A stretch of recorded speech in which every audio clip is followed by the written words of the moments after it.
Bonjour, mon nom est Grace. Pour ceux qui me connaissent depuis peu, pour ceux qui me connaissent depuis les dernières années, je suis une personne relativement calme, introvertie, qui brasse pas trop de vagues. Il y en a plusieurs qui me connaissent comme une des rares courageuses mamans qui étudie en médecine dentaire. Qui, quand ils me voient, ils disent: oh là là, je sais pas comment elle fait pour étudier en médecine dentaire. Mais peu sont ceux qui connaissent en fait qui j'ai été avant, qui connaissent mon parcours et mon histoire. Et souvent, quand je parle aux gens de qui j'ai été, les gens sont estomaqués, les gens n'en reviennent pas que ce soit moi qui ai fait ça ou qui ai été comme ça. Et ils me demandent comment ça se fait. Donc, c'est pour ça que j'ai voulu faire ce petit vidéo sur mon témoignage, sur mon histoire, parce que je pense que ça peut donner de l'espoir à plusieurs personnes. Je pense que plusieurs personnes qui ont vécu ce que j'ai vécu ou qui vivent présentement ce que j'ai vécu pourront trouver de l'espoir dedans, voir que elles peuvent s'en sortir. Donc, c'est cela. Mon nom, c'est Grace. Je suis née dans une famille modeste, chrétienne, de 8 enfants. Oui, 8 enfants. Je suis la deuxième. Mon enfance était relativement relaxe, relativement... Il n'y avait rien de particulier ou rien qui stand out. J'ai toujours été bonne à l'école. Ça a été facile pour moi à l'école. J'avais une bonne relation avec mes frères et sœurs. Bonne relation habituellement avec les amis à l'école aussi. Par contre, j'ai commencé mon adolescence vraiment tôt, dans le sens que j'ai eu mes premières règles à l'âge de 9 mois. 9 ans, 9 ans. Donc, vous pouvez imaginer que mon corps s'est développé assez tôt, comme à 8 ans, mon corps s'est développé déjà. Ce qui a apporté beaucoup d'insécurité chez moi, parce que je me sentais vraiment plus grosse comparée aux autres filles. Donc, j'ai eu beaucoup d'insécurité, je me sentais vraiment grosse. Je ne m'aimais pas dans mon corps, je n'aimais pas mon corps. Tout ça a culminé jusqu'à ce qu'en première, deuxième année, je m'aimais tellement pas que je m'étais mise en tête qu'il fallait que je maigrisse. Et tout ça m'a mise en fait à souffrir d'anorexie. Dans 2 grosses crises majeures. J'en étais rendue à ne manger qu'une demi-pomme par jour. Je me rappelle, je notais ça dans mon agenda scolaire. 99 livres. Quand j'ai atteint 99 livres, je voulais descendre à 88 livres. Quand j'ai atteint 88 livres, je voulais descendre à 77 livres. J'avais même aussi une amie qui était hospitalisée, qui avait manqué un bon bout de son année scolaire parce qu'elle était hospitalisée à cause de son anorexie. Et ma mère m'a dit à un moment donné: Grace, si tu continues comme ça, il va falloir qu'on t'emmène à l'hôpital, il va falloir qu'on t'emmène à Sainte-Justine. Et moi, je savais ce que mon ami vivait, puis je voulais pas vivre la même chose. Donc, ça a été vraiment difficile, mais je me suis forcée à manger, même si je détestais la nourriture. C'était vraiment une relation malsaine que j'avais avec la nourriture. Et malheureusement, dans la société dans laquelle on vit aujourd'hui, la maigreur est vue comme une bonne chose. Donc, j'avais souvent des commentaires de femmes de tout âge, même des amis de ma mère qui me disaient: wow, t'es tellement mince, comment tu fais, j'aimerais ça avoir ton secret. Donc, ça me confortait, ça m'encourageait à continuer dans l'anorexie. Mais j'ai commencé à manger un peu plus pour pas que ma mère m'envoie à l'hôpital, comme mon amie que je savais qui était à l'hôpital et que c'était vraiment pas drôle ce qu'elle vivait. Par-dessus tout ça, j'avais encore toute cette haine de moi-même, cette partie que j'aimais pas de moi-même. Et je m'automutilais. Donc, je me tailladais les veines.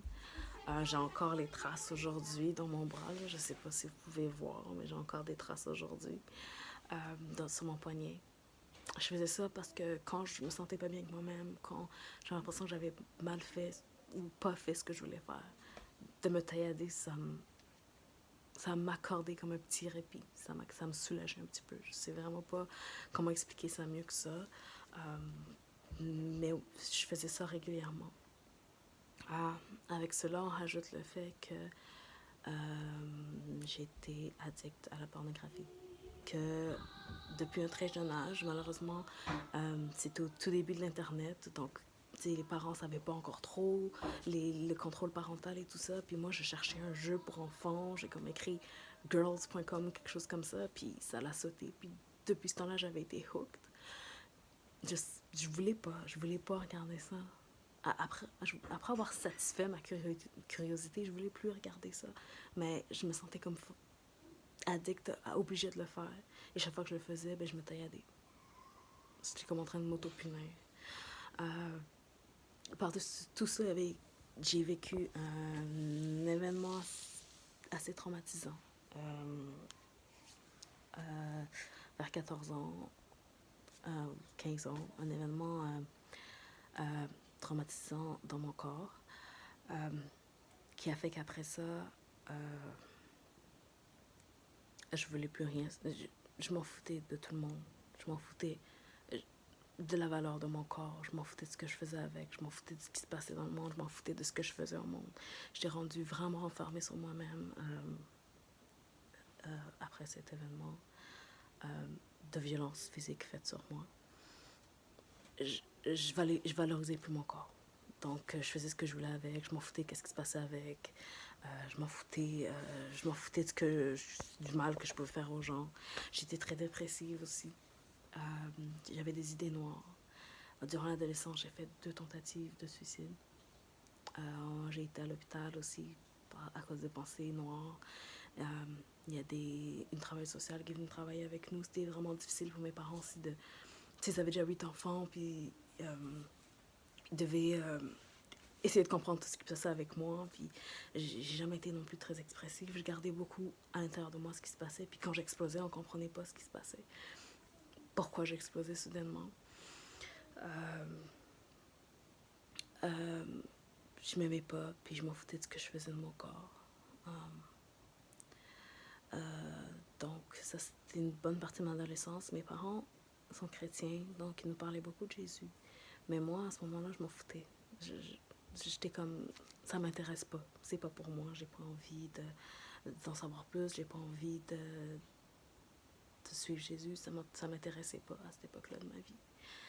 Mais mes parents ont prié toujours pour moi, m'en parlaient souvent. Mais moi, je m'en foutais. Je mettais ça comme de côté. J'ai vraiment sombré dans une dépression, dans les idées noires. Je commettais des délits mineurs aussi, régulièrement. C'est rien de grave, rien qui méritait la prison, mais c'était assez grave pour que la police m'ait arrêté à plusieurs reprises. M'a arrêté à plusieurs reprises, désolée, c'est mon mari qui parle, si vous l'entendez, là, je suis désolée. Donc, m'a arrêté à plusieurs reprises, a appelé mes parents et tout. Heureusement, j'ai tombé sur des gentils policiers qui voulaient vraiment m'aider et qui n'ont pas voulu m'accuser ou m'emmener plus loin. Mais ça, c'était une autre partie de ma vie. Fait que c'était comme ça dans l'adolescence avec moi. J'ai fait, rendu vers l'âge de 16 ans, j'ai fait 3 fugues. 3 fugues de chez mes parents. Dans la plus longue, elle a duré 2 semaines. Moi, je voulais vraiment pas revenir. Je m'en foutais de l'école, j'avais quitté l'école. C'était même une école privée, donc t'avais pas le droit de juste quitter l'école sans raison, d'avoir des absences non motivées. Moi, je m'en foutais, je disais, je veux vivre dans la rue, avec mes amis que je connaissais qui étaient dans la rue, puis je voulais juste vivre comme eux, puis I didn't care. Mais heureusement, mon père m'a retrouvée malgré tout. Il a plaidé ma cause avec l'école, puis l'école a accepté de me reprendre. Donc, c'est ça.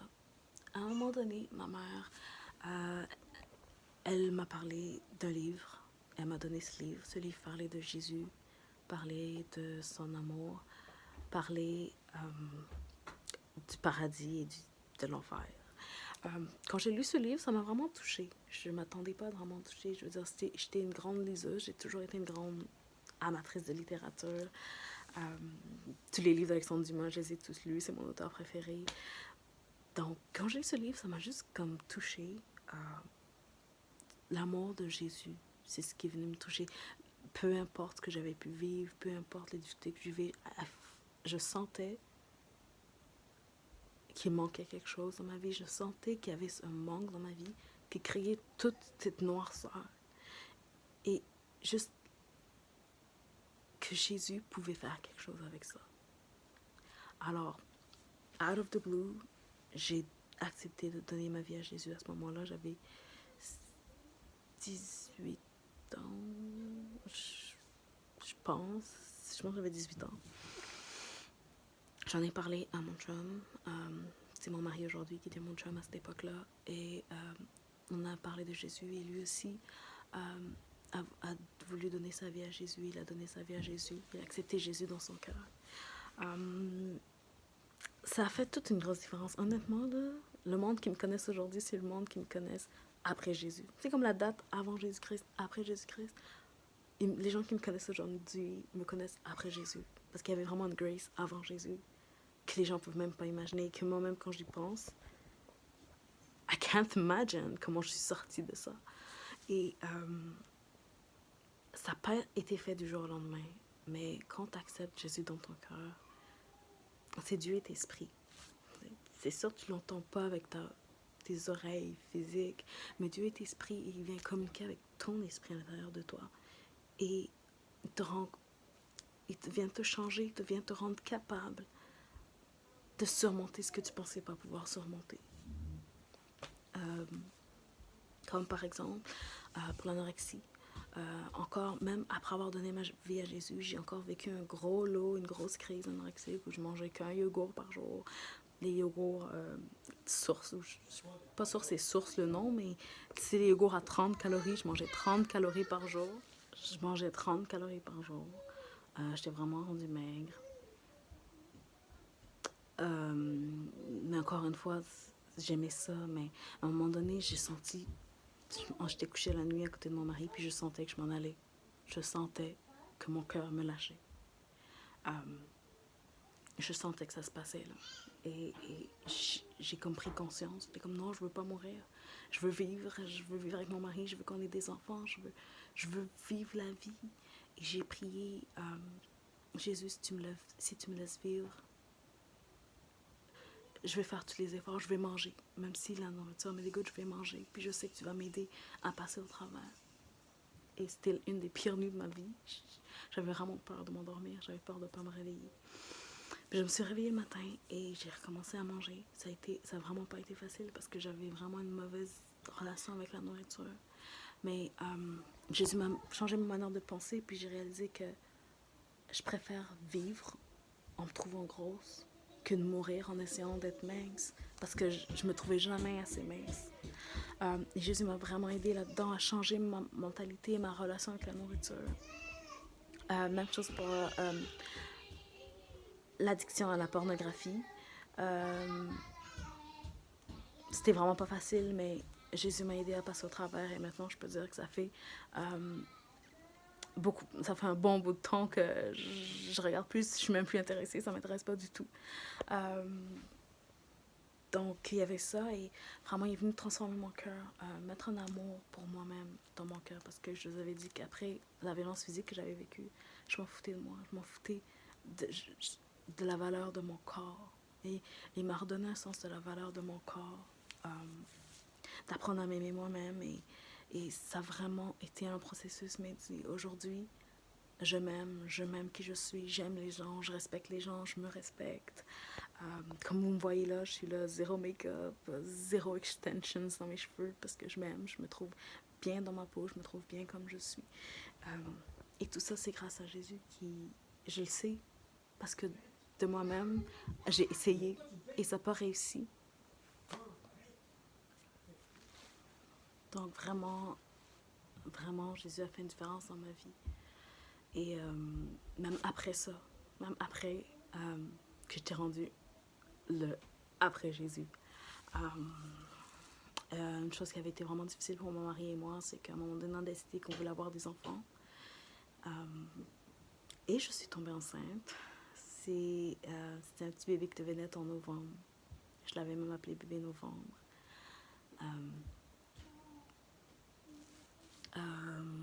Malheureusement, on a perdu le bébé. Ça a été vraiment quelque chose de difficile pour moi. Ça a été vraiment difficile pour moi. J'ai beaucoup pleuré. C'était un moment vraiment difficile. Et après que j'ai comme fait mon deuil, on est allé voir En fait, j'ai comme fait mon deuil, puis on a dit qu'on allait réessayer, mais j'ai remarqué que je voulais pas. Je voulais juste pas. Alors, on est allé voir une clinique de fertilité, puis ils nous ont dit que c'était impossible pour moi d'avoir des enfants naturellement. Qu'il faudrait passer par l'induction et in vitro et tout ça. Mais dans mon cœur, j'ai senti Jésus qui me disait de lui faire confiance. Donc,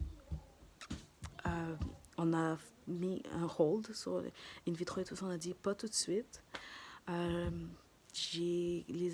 mois ont passé, je voulais toujours pas. Je me rappelle que je pleurais à Dieu. Comment tu veux que j'ai d'autres enfants si je suis même pas capable d'ovuler? Mais je lui faisais confiance. Puis, à un moment donné, 1 an plus tard, j'ai juste dit à Jésus, je te remets tout ça. J'en ai marre de stresser avec tout ça. Je te remets. Si tu veux qu'on ait des enfants, tu vas nous en donner.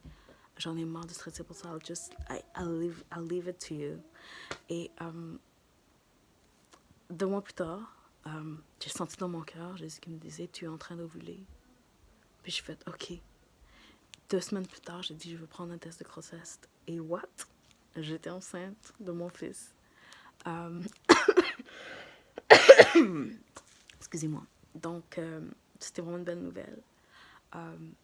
Et moi, j'étais juste vraiment contente. Donc, il m'avait donné mon fils. Et la grossesse s'est bien passée. Le bébé est né. C'est mon fils que plusieurs personnes connaissent déjà aujourd'hui. Et même plus tard, Dieu m'a fait le bonheur de m'accorder une fille aussi. Donc, alors que les médecins me disaient que je ne pourrais pas avoir d'enfant naturel 0, j'en ai eu 2. Et je suis vraiment reconnaissante à Dieu pour ça. Donc, vraiment, qu'est-ce que Jésus est venu vraiment changer dans ma vie? Tout. Tout. Il est venu changer qui j'étais, ma perception de moi-même, ma perception des autres.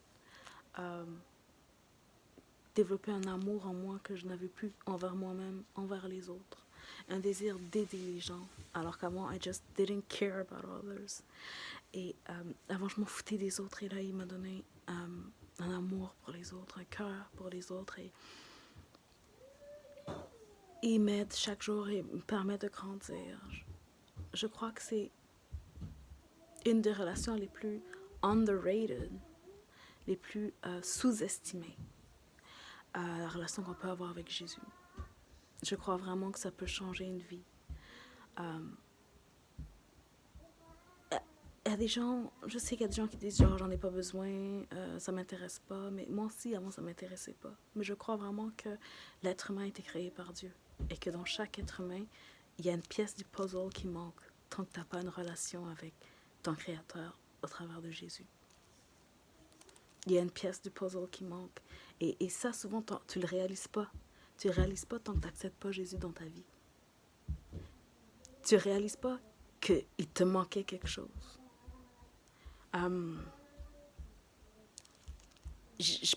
J'aimerais tellement que tout le monde puisse donner à Jésus sa chance dans leur vie. Il verrait la différence. Et la différence se manifeste de manière différente d'une personne à l'autre. C'était vraiment ça mon témoignage.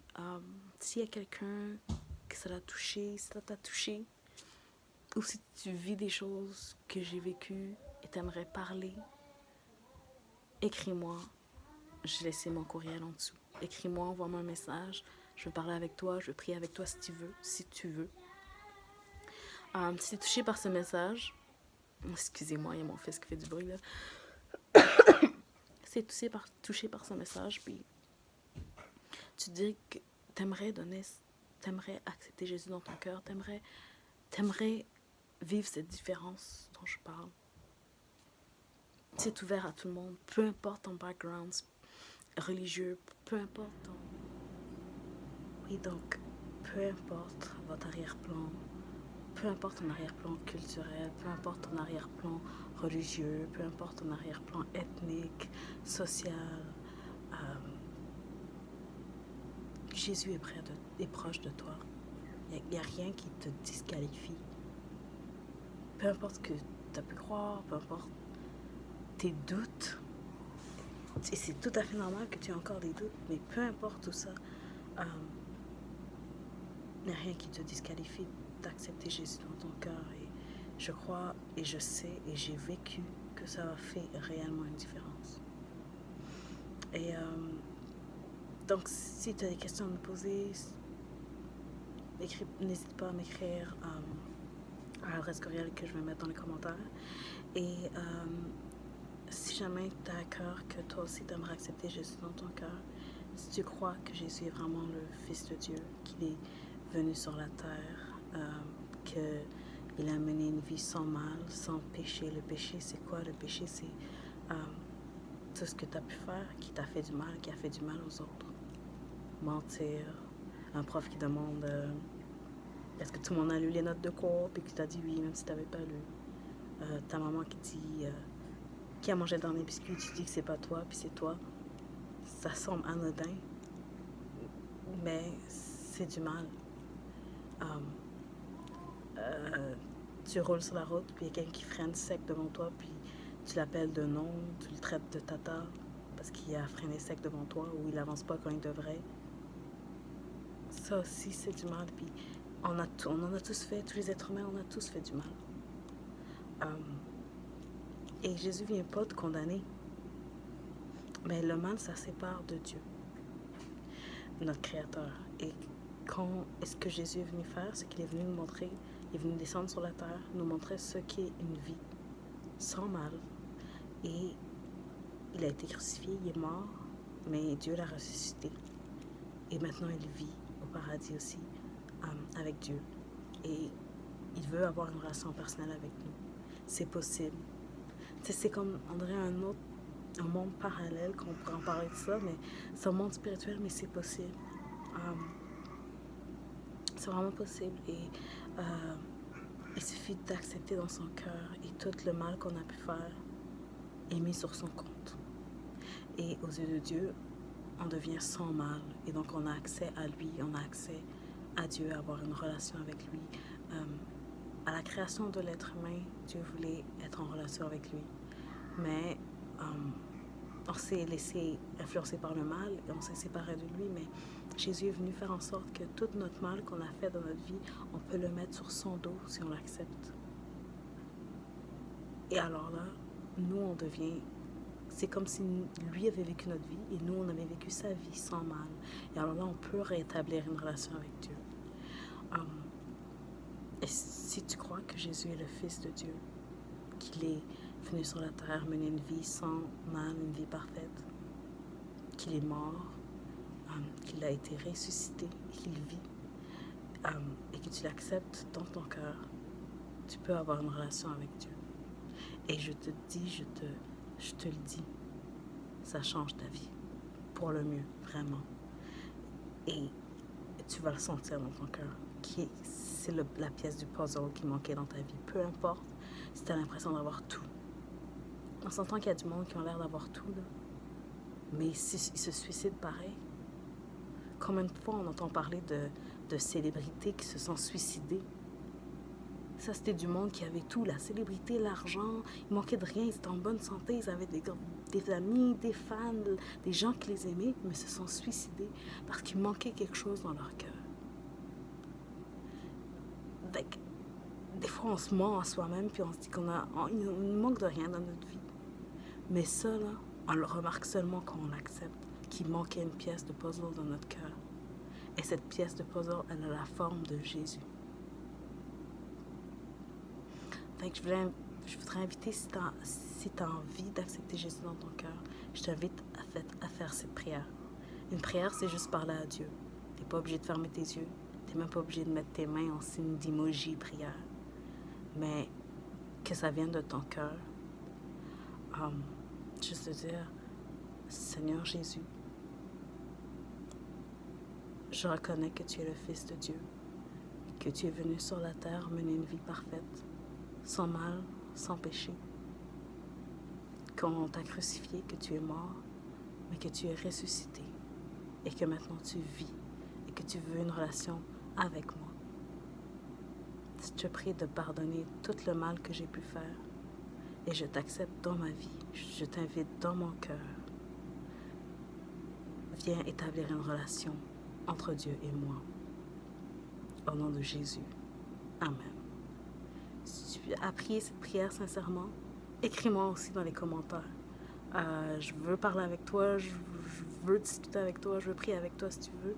Je veux te parler de la vie amazing qui t'attend. Et vraiment, tu peux t'attendre à de belles choses. Donc, c'était mon témoignage de Grace avant Jésus-Christ, qui était anorexique, dépressive, qui a fait des tentatives de suicide, qui avait des idées noires, qui s'automutilait, qui était addict à la porno, qui s'aimait vraiment pas, qui aimait pas le monde non plus, qui était tellement dépressive que j'écoutais du métal avec plein de... Je veux dire, j'aime encore le métal aujourd'hui, mais j'écoutais du métal, de chansons, là, ah, je veux mourir, je veux mourir, je veux mourir. C'est ça que j'écoutais. À Grace aujourd'hui, libérée de la porno, libérée de... qui s'aime les autres, qui se respecte, qui respecte les autres, libérée de toute cette noirceur et vraiment découvrant son vrai potentiel. Je veux dire merci à Jésus pour ça, parce que je sais que c'est lui qui m'a aidée et je veux vraiment que toute la gloire le revienne. Et c'est pour ça que je fais mon témoignage aujourd'hui. Donc, n'hésitez pas à m'écrire. Vous avez des questions, vous avez accepté Jésus, vous avez des commentaires, whatever. Écrivez-moi. Et je vous souhaite une merveilleuse journée, une merveilleuse soirée, une merveilleuse nuit et que Dieu vous bénisse.